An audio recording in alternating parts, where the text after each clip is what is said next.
Many of you are probably not aware of the fact that I'm from Washington, D.C., and being from D.C. grants me the fortune of having eStarland virtually in my backyard. I've been to the physical store many times over the years, but today I decided to take my family to the new warehouse out in the suburbs to finish trading in the remnants of what used to be my vast video game collection. But no one can just roll up to eStarland. Getting there takes preparation, dedication, and a general frustration with the crap trade-in rates that GameStop and Amazon give on games. So going to eStarland is no casual affair. You've got to pick out the proper outfit.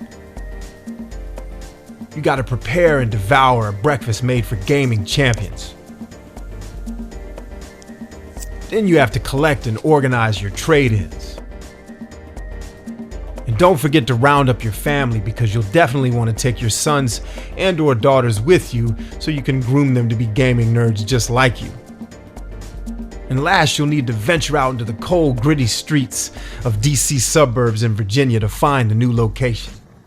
Alright, so all corny joking aside, I was really excited to take my sons to eStarland so that I could show them all the games I grew up playing.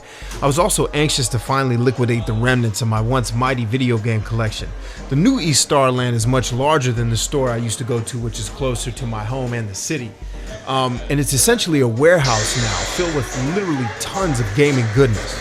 And my experience was as excellent as it had been in years past, when I used to visit the store, which, interestingly enough, back then was just called Starland. The website was called eStarland. But I was able to drop off my collection with one of their employees and then go browse around the store with my fam while they calculated how much loot they were going to owe me.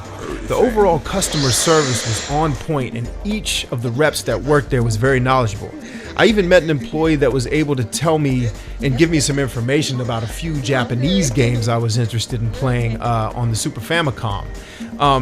And he was able to even show me how to modify one of the unlicensed retro duos to play old Super Famicom games. It was really dope.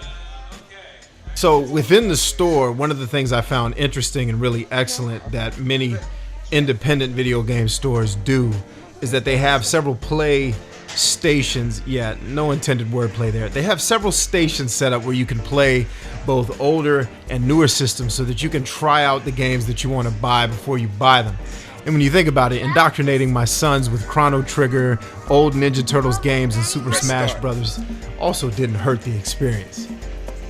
Aside from being able to bring my sons into the warehouse and getting to show them games that I grew up playing and allowing them to see what all the old video game systems and cartridges and figurines and all the stuff that they have in there look like, the best part of my eStarland trip was the fact that I walked out of there with about $500 in store credit with everything that I trade in. And when you do the comparison, if I would have traded that stuff into Amazon, I wouldn't have made more than $150.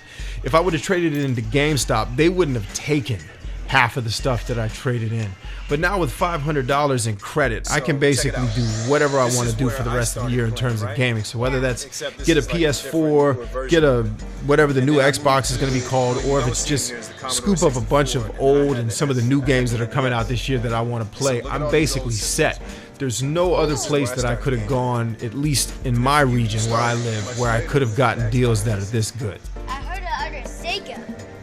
Alright, so if all my pontificating hasn't made a case for you to come check out eStarland, I definitely recommend that you do if you are ever in the DC area.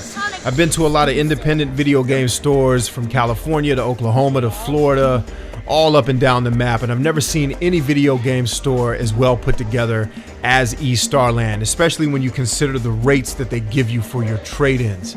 And if for some strange reason you've never heard of eStarland, you're watching this video and you're like, what is this guy talking about? Then I definitely recommend that you go to eStarland.com immediately following this video to see what all the hype is about and to see what type of value you can get for your trade-ins and what type of value you can get for the games that you buy. And once again, it's been a pleasure hanging with you guys, talking to you guys. I appreciate you as always listening, for all of your liking, all of your subscribing, and all the comments that you leave on our page. We really do appreciate it here at Alloy 7. Once again, this is B Chambers signing off. Good night and Godspeed.